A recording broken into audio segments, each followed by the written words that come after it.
I'm here with the lovely and talented Charlotte to talk about her new record, The Obsession, out right now, available everywhere that you could stream, all the platforms, all the places where you can get quality music.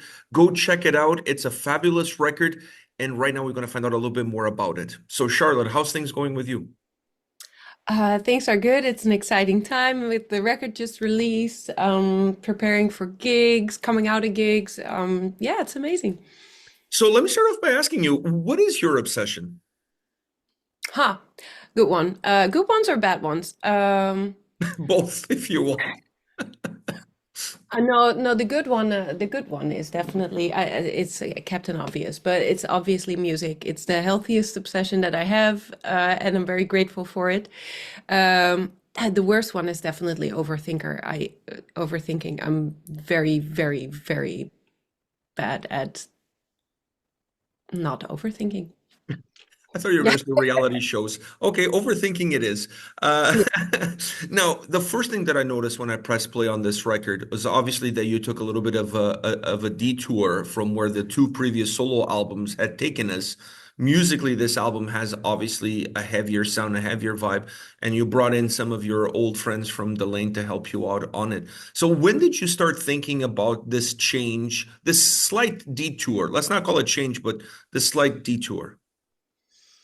I think that it was, I remember already before Tales from 6 Feet Under Volume 2 was released, I was already thinking like, do I want to do another one of the Tales records? So the second one, or do I want to go into like a more traditional sort of album straight away? I decided to do Tales Volume 2. But I was very much already thinking about, yeah, my mind was already kind of gearing towards what I've been working on for the obsession. And yeah, as for a detour, I think that if anything, maybe the Tales records were, ah, uh, everything has its time and place, but a lot of things about the Tales records were very circumstantial, right? Like I started doing it as a side project. I kept doing it, or I started doing it full time because the band split up. I kept doing it alone for such a long time because of the pandemic. So there were a lot of things where I was also just responding to the world around me. And I feel that with the obsession, like nothing is circumstantial, nothing is coincidental. Um, I worked very hard on it. We all worked very hard on it. And yeah, everything feels like super, super deliberate and intentional. Yeah. So let me ask you this. When you decided to bring back your old friends, is this a decision that has zero risk, all reward?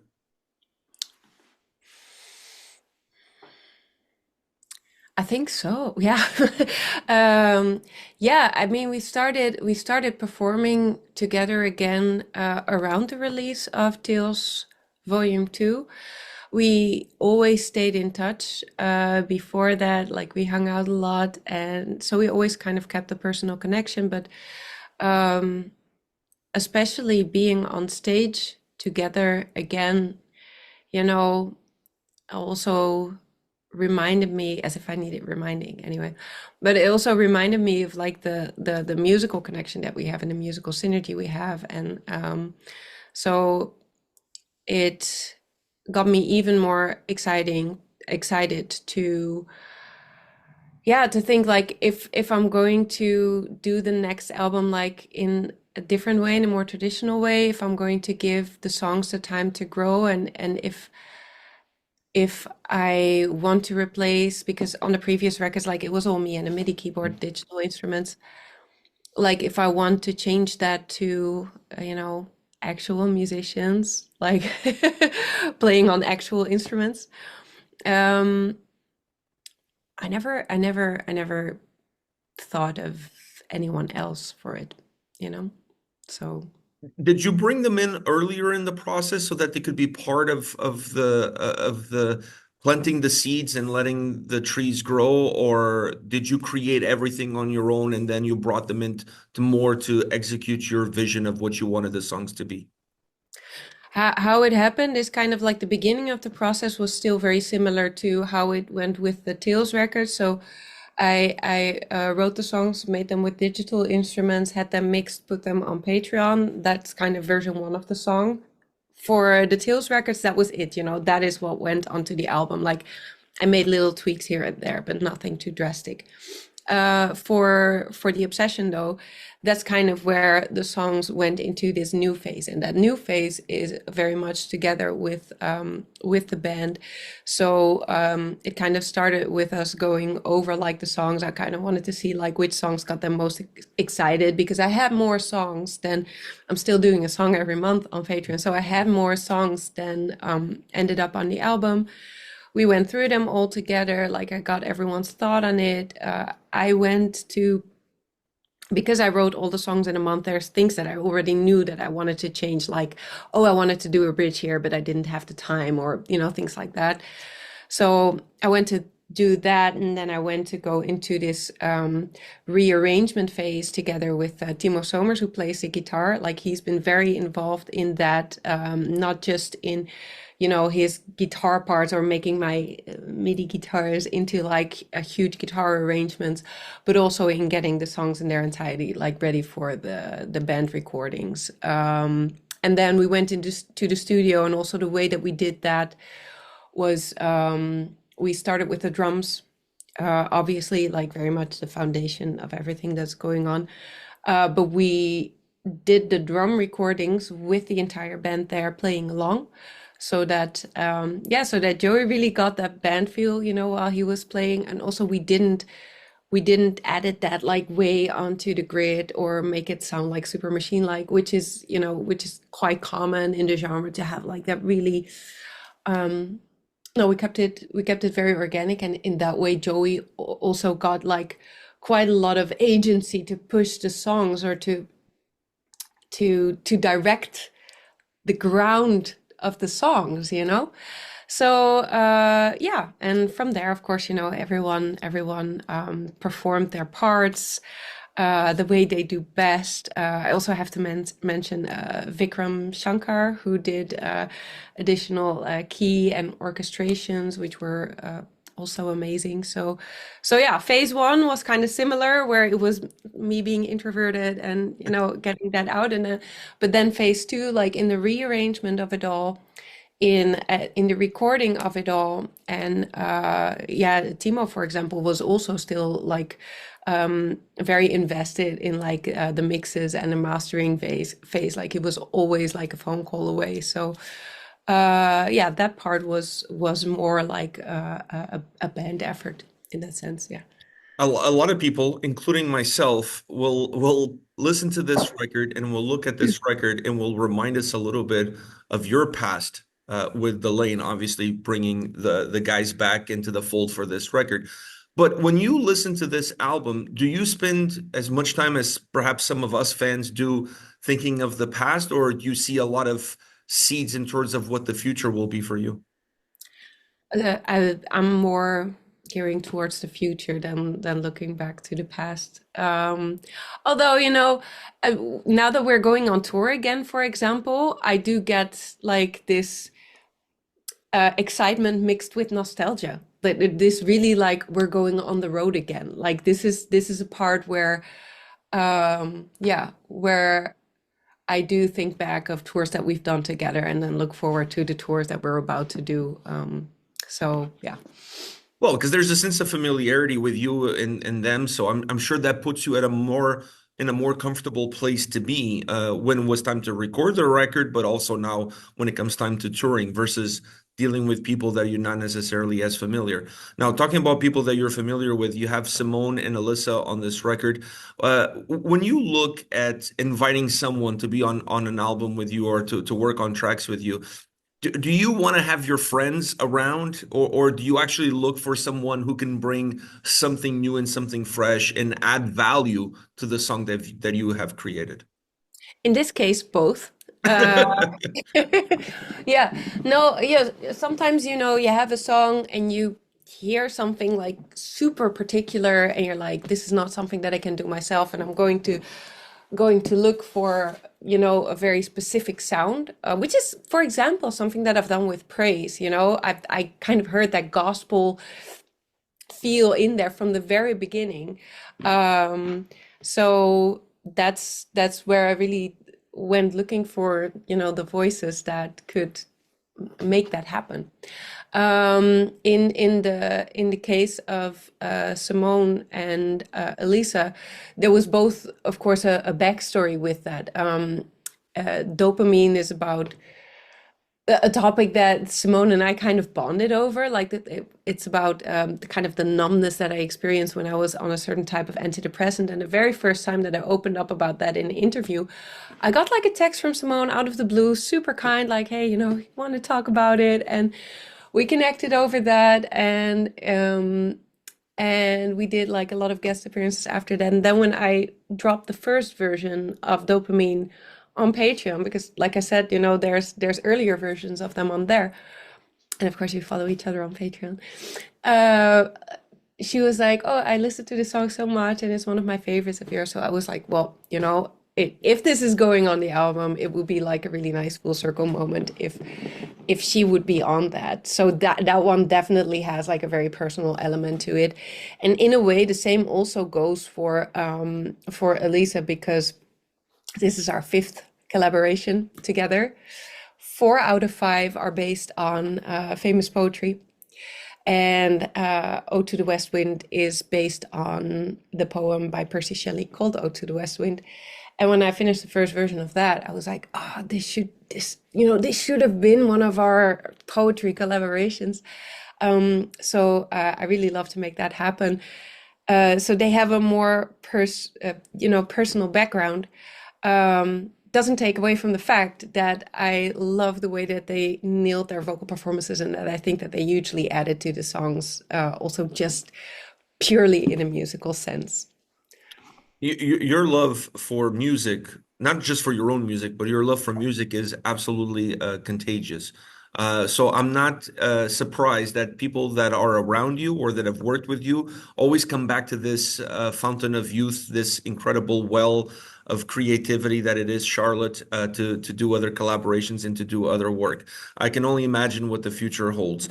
And speaking of future, will this Patreon crusade that you're on of releasing a song every month, will this continue? Or are you starting to feel the weight of the world on your shoulders? I So it's a challenge. Like many months, I'm like kicking, screaming 2 days before my mixing deadline, because I just make I have like a date with Guido, my mixing engineer, who also mixed The Obsession and who mixed almost all of the song of the month so far. I have a date with him like every month. So, it will often be stressful before that. But for me, it's really, if I didn't have those deadlines, I would start a lot of songs and I would never finish anything. So far, I still think that it is a great tool for myself, not just to give the patrons something for their incredible support, but also just for me to be able to finish those songs. And I also am trying to be kind to myself in the sense that, if really, really I cannot give like a full new original production, I'll also allow myself to do like every now and then, like a cover or, a live version of a track. So every now and then I slip in something like that. And so far, I mean, still going strong. So I plan on keeping it this way. That way you also have consistently new material for new records because, you always have this vast Yeah. plethora of songs that you've worked on and post there, so you can always go back. Do you take people's comments and feedback on Patreon when it comes time to decide what song you want to work on a little bit further and perhaps put it on a future record? Yeah, I do. I like to think that I stay very close to myself when it comes to creative decisions like that. However, if I post something on Patreon, if everyone's like super, super excited about it, like I'm gonna think twice before not putting that on an album, you know? And the same goes for the other way around, I guess. Like, but I still feel like if I would be massively enthusiastic about something and they would not be, would I let it stop me? I'm not sure. It hasn't happened like that extremely yet, but I'm sure that at least on a unconscious level, it does kind of motivate you towards certain songs and choices. I think it's just normal. It's a normal, reaction. If you Yeah. see that kind of feedback and you see that kind of response, that you want to push towards that same goal. Now you have a big European tour coming up with Vola. I'm sure you're super excited about it, and fans are excited to see you guys out on the road. Are you going to play predominantly the Obsession, or are you going to bring some stuff from the Tales as well? Predominantly the Obsession, maybe some stuff from the Tales records as well. Yeah, that's the idea. We're all very excited about playing the Obsession. Also, when we're rehearsing now, maybe it's also because for me personally, like these songs I wrote with the idea that I would play them live. The ones on Tales, not necessarily. But also, like these songs were written with the band in mind, and they were, already involved in the album. While when we were performing the material from Tales, it was really like the albums were there, and then we were here, like rehearsing, and like, how are we going to make this into a band song? So right now, this material is already so much more. Um, yeah, it's like a lot of the songs are better suited to perform live, and everyone's super invested in it, so it's really cool to do.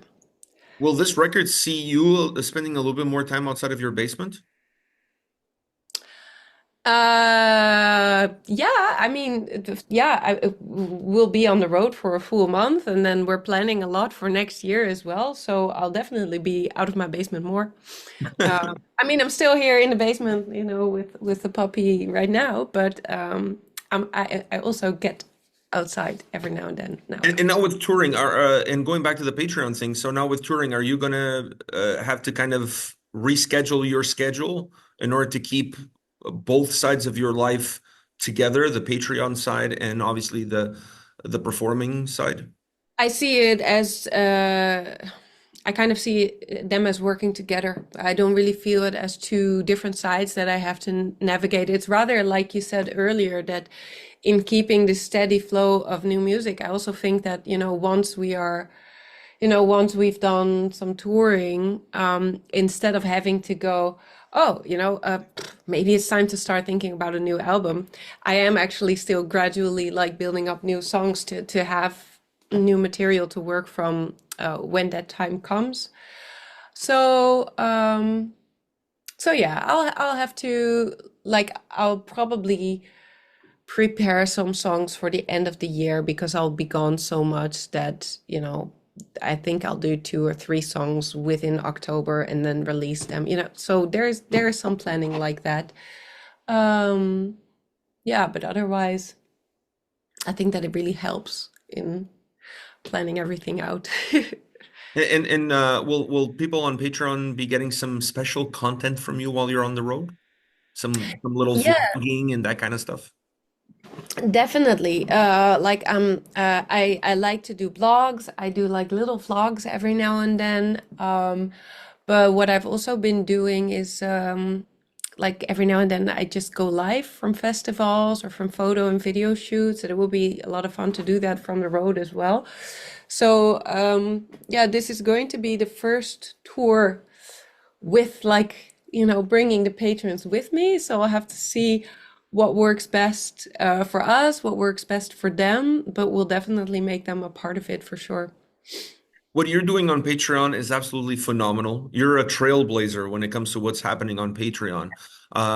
Nobody comes close, and I think you're providing not only such great content for the people that support you, you've created a very healthy ecosystem for you as a musician to strive in and to succeed in. And I really applaud you for that. I think you had a vision and you achieved that vision, and you continue to grow and showcase what could be done on a platform like that. And I think that's something that people should and need to take notice of. Charlotte, thank you very much for your time. Oh, thank you so much. Yeah, I just wanted to say, like, I take examples from like artists around me too. Like, I would have never gone into Patreon if it wasn't for artists like Amanda Palmer, for example, who have done amazing on the platform. But thank you so much. I really, really appreciate that. Thank you for taking the time, and congratulations on the record. Have fun with Vola on the road playing these shows, and we'll talk soon. Thanks so much. Talk soon. Bye. Bye bye.